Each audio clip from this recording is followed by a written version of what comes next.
Olá pessoal, mais uma vez aqui com vocês, falando um pouquinho sobre o fechamento de ontem do mercado financeiro. Eu sou Danilo Brito e vamos passar aqui por alguns dos principais pontos de ontem. Não que ontem tenha tido bastante pontos para a gente analisar, mas logo cedo teve Boletim Focus, como toda segunda-feira, e ele veio com alguns pontos muito bacanas. Deixa eu colocar aqui. Os principais pontos de ontem que chamam a atenção, novamente, uma alta da projeção da inflação. O que é o Boletim Focus? É a projeção semanal que o Banco Central divulga dos agentes do mercado. Então, como que é a visão do mercado em relação a esses principais índices da nossa economia? E aí o mercado, mais uma vez, projetou aí uma alta de inflação, uma leve alta da semana anterior. A projeção aí do final do ano do IPCA ficar em 5,06%.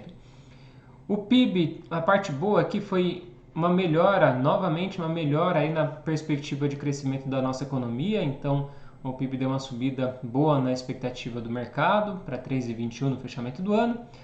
Enquanto o câmbio, outra notícia boa para alguns setores, o câmbio, e de modo geral, né, para a nossa economia, o câmbio um pouco menor do que a projeção da semana passada, em 5,35, e aí refletindo, claro, esse recente movimento de queda no câmbio que a gente vem falando aí nos últimos dias. A taxa Selic, a projeção da taxa Selic continua a mesma, que é 5,5% para o final desse ano. Então foram esses os principais pontos ontem do Boletim Focus.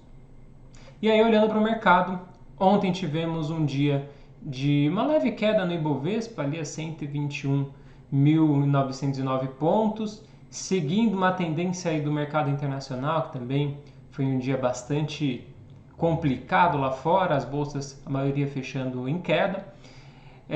Aqui era para ser um dia bom, porque na madrugada o minério de ferro subiu muito, subiu mais de 10%.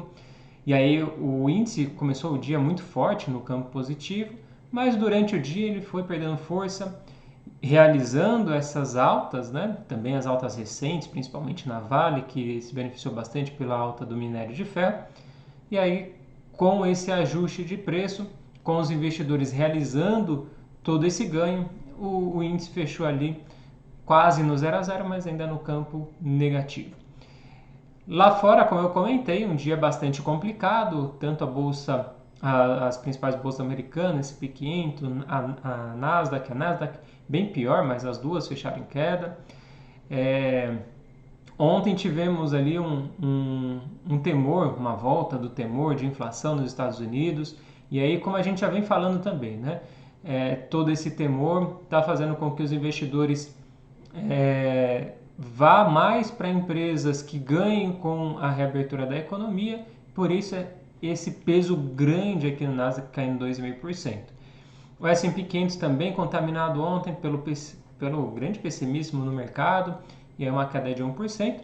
Se salva ali Xangai fechando em alta de 0,27%, e aí impulsionada, claro, pela melhora ali na cotação do minério de ferro.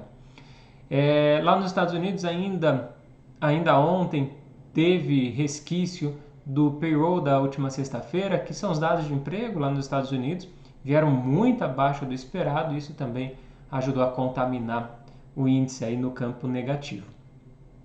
No câmbio, quase no 0 a 0, então o câmbio ontem sem grandes vetores, a moeda americana fechou em uma leve alta aí de 0,03% a R$ 5,22.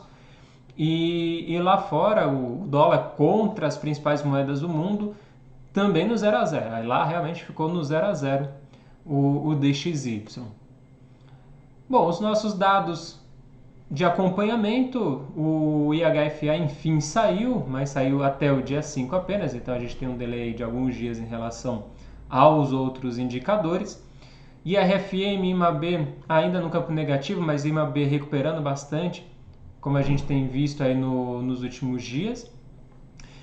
O que chama atenção realmente são os índices de renda variável, bolsa subindo bastante, seja no Ibovespa, seja pegando o IBRX ou o índice Small Cap. Então, esses principais índices aí da bolsa, todos eles no campo positivo, e os fundos imobiliários ainda ali no campo negativo, amargando ali um dado negativo, muito influenciado aqui também, se a gente pode colocar, tá? Uma tendência.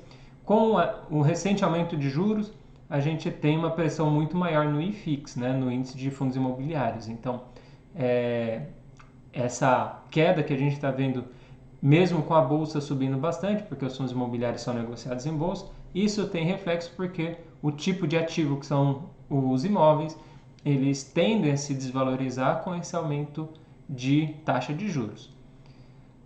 Bom, então basicamente é isso por hoje, gente. Muito obrigado. Até amanhã.